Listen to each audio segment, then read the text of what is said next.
Hey everyone, Sensei Paul here, and in today's video I'm going to show you how to make a punch. First, bring your hands up in front of you. I have mine elbows tucked in with my palms facing up in a supinated position. Think of supinated position as you're holding a bowl of soup. Palms are facing up. Whereas a pronated position, P for punch, P for Paul, you could remember it like that, okay? So two palms up like this. Curl in the pinkies, ring finger, middle finger, pointing finger, thumbs wrapped around.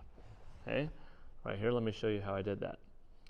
Pinkies in, ring finger, middle finger, pointing finger, thumbs wrapped around. It's tight. There are no gaps in between. You want to have this fist dense, not like this, not where there is some kind of hole through it, because you could hurt yourself. Also, not like this, not with your thumb wrapped in, or anything else like that. You want to have everything tight like that. The point of contact that you're making also is not the full flat of the fist. It's actually these two knuckles. What you don't want necessarily is a slapping sound. You want more of a thud. Because when you are punching an object with this much power coming from behind it, if you're punching with this much surface area, that is not as great of a PSI, as a pounds per square inch. You're using that much force and distributing it amongst this much surface area. You want to put all of that same power, that same speed, into a smaller amount of surface area, creating greater PSI, more penetrating power. Also, if you hit accidentally with these two knuckles, they are weaker. If you hit with the full flat of the front, you could damage something in between. There are little tendons that go over your knuckles and protect those sheaths. Not that you are invulnerable here, but they're typically stronger. These bones are stronger and they line up a little bit better with your radius and ulna, okay? So, this palms up point of view. You got your fist in. Now, I want you to extend, rotate into that pronated position, and bring your fists together, and you'll see why in just a moment. From this point of view, I am pointing towards the middle of my body. I'm not pointing like this and this. This would be punching outside of target. This is punching inside target. You are not punching to the outside of someone's head. You are punching directly towards the middle, ideally right here in that bottom nose upper lip zone. No matter how buff you are, how strong you become, this you can't really strengthen. That's going to activate the tear ducts. That's going to hurt. And this upper lip zone, typically where a mustache is, that also hurts. So when these two knuckles collide with this, that's the perfect spot to punch somebody. You hit any of these other spots, you're punching bone, you're punching jaw. There's the maximal mandible zones, even up here, forehead. That hurts if you're not wearing gloves. Okay? So, if you're punching towards the face, this upper lip / bottom of the nose area. If you're punching elsewhere, sternum is fine. Lower abdomen is fine. Okay? Typically, people's lower abdomens are going to be weaker than their upper. You know, you see people with 4-packs more often than 2-packs, or than 6-packs, I should say, because those bottom two are usually less developed. But for the face, right here, not the eyes, right here. Otherwise, sternum, lower abdomen, also fair game, okay? Let's go over that again. Curl it in, rotate out, and push towards the middle. Keep the wrist straight. Don't end up punching like this. You could break your wrist, or like this, or off to the side, or off to the side. No. Straightforward, ideally with these two knuckles, okay? Next up. You're going to punch from the hip and rotate outwards, creating a spiraling effect.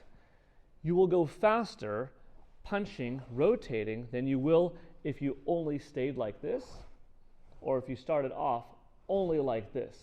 This is going to go faster. It's also going to help protect your sides, your obliques, from being attacked by somebody else's roundhouse kick, for instance, because you are protected longer against yourself. You're also traveling faster because you're traveling towards the middle. Okay? So I want you to get in this position, extend those two hands out, put them together, and since we are mirroring each other, I want you to pull your left wrist back, arm flush against the left side of your body. Okay?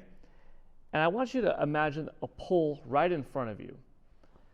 And you've got your right hand holding a small piece of rope around that pole into the left hand, which is here on your hip. And if I asked you, pull back as fast as you possibly can your right hand, what would happen with your left? It would launch forward. Okay? What you just did, how that looks like on your side is you have your left hand forward, right hand back, and you punched. You are creating friction alongside your body. That is the audio cue, the clue of, did I punch in towards the middle, which is faster, or did I punch off to the side, creating a gap, which is slower, and a point of access of being vulnerable, which you don't want, okay? So let's try to punch together. The same amount of energy that you are punching forward with one hand is what you are pulling back with the other elbow. You could even think of it as, I'm simultaneously punching someone forward as I am elbowing someone behind me. That might not be the literal thing that is happening, but I want you to envision that that is the effort that you are putting forward into this punch and into this retrieving arm. So from this perspective, palm is up, curled in, rotated out, knuckles together, one arm pulled back, wrist straight, arm tucked in, and I'm going to punch. 1, 2, 3, 4, 5, 6. Got it? Let's punch together. Ready? Let's try to go for 10. Got your hands, boom, you're ready to go. Pulling back that one to the side. I'm going towards sternum height. Otherwise, face height would be right around there for me. If you're practicing in front of a mirror, you could try different angles and see how that works. I recommend everything. Ready? 1, 2, 3, 4, 5, 6, 7, 8, 9, 10. Inhale, exhale. So that is the basic punching drill that I'm giving to you today. Practice this. Get comfortable with it. You don't have to have a uniform on. You could wear anything, but having a uniform does give you that audio sense of, I'm punching correctly, because I can hear that friction that you're causing. So it's kind of like the fishing pole. It doesn't make the fisherman any better. The fisherman makes whatever they can out of the fishing pole. A karate gi that is better quality or not doesn't improve the practitioner, the karateka, but it does help in some cases give that little bit better audio. Ideally though, and realistically, it is the more time that you put into karate or any martial art as your art form, you get better and better, more and more proficient along the way. And then regardless of what you're wearing, you are doing things properly, okay?